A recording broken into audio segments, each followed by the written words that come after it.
morning, ladies and gentlemen. Not exactly some of the debates, but I'll just like to share a couple of things with you that I've already shared during the inauguration. It was quite a tumultuous upheaval for all of us when we decided these topics. All the topics that you find displayed here, I'm sure each one of you would find something that's closer to the heart, something that you can possibly relate to, and something that you can possibly debate with yourself, something that you can dwell on, something that you can contemplate, and something that you can possibly sleep over. So all the topics, of course, let me tell you, it was a gestation for all of us, including the principal sitting here. When we were discussing these topics, there were 8 to 10 topics that we had to strike up. And probably because we believed that they were not mature enough to be discussed in the house that comprises students. Most of the things that I've already shared with you, I'll quickly, for the benefit of those who were not there for the inauguration ceremony, I'll quickly like to go through a couple of things that we have decided, and a couple of them are very close to my heart, and of course I'd like to talk about them just so that you can all recapitulate for the benefit of those who were not there for the inauguration ceremony. Of course, I'll just say a couple of lines about the final topic, God particle. And for this, I had to depend heavily on my physics teachers, and especially Mr. Pradeep Paul, if he's there in the audience. Thank you so much, Pradeep, for helping me out with it. Incessant calls to him. He was always there to help me. He started by explaining as to what the God particle is. And of course, later on, the topic gradually, sort of formed with each discussion. So it was a great, great experience for all of us, the entire organizing committee, the English department, all of us. I think it happens to be, I'll just quickly go through the topics that I've got with me. One topic that I did talk to you about the very first day, rhetoric is a science that derives heavily from atomic fission, and we all believe that we have debated this topic in one form or the other several times before, whether it be, I remember one of the topics that we've given in one of the finals of the Gibson debate and said, metaphors are dangerous. It is nothing more but an extension, an appendage, a sort of a proliferation of that idea that germinated in the minds then.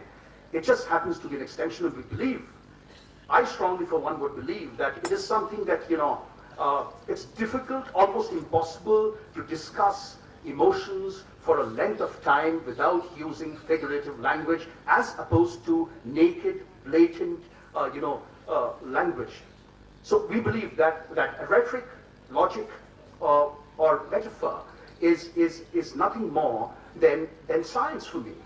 I for one can easily apply the rules of science to metaphors or to figurative language. That was one. Then I did quote about Milton, and I quoted, what if the field be lost, all is not lost, the unconquerable will, the plan of revenge, the study of revenge, what else is there to be overcome? I had quoted Allen Ginsberg, if I remember correctly, the guy who shook up somnolent America. But one topic that I'd really like to, share with all of you as to what I feel about it is, and that is somehow or the other, because yesterday night when we were discussing this topic with NDA, that's what, I told them. For me, this topic would, somehow or the other be confined to, does God exist or does he not? And whether I can at all use the human pronoun he for God, the almighty entity, the supernatural creator. I am a student of literature, and science has always invariably fascinated me. So when this topic here, yes, science owes a debt to imagination. It is all sort of intertwined. It is all sort of enmeshed with one another, the topics that you find here. Science owes a debt to imagination. I want science to pay its gratitude to literature. In this house, through this house, I would implore those students or ardent followers of science to pay tribute to imagination, to pay tribute to creativity, to pay tribute to literature.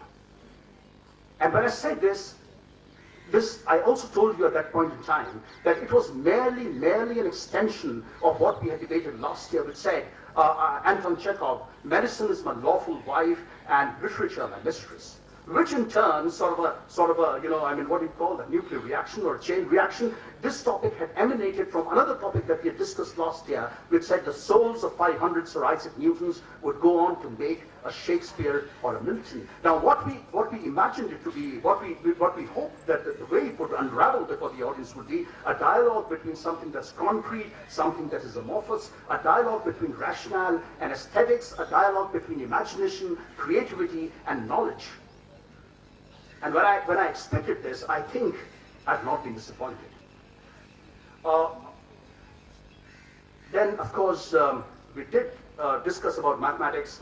We discussed about children don't sleep at fairy tales anymore.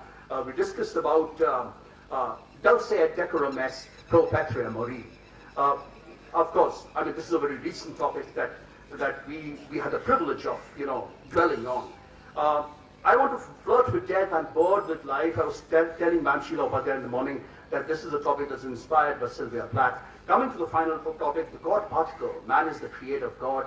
As I shared with you yesterday, God created the earth and the universe, and of course He created time, space, matter, universe, and what all.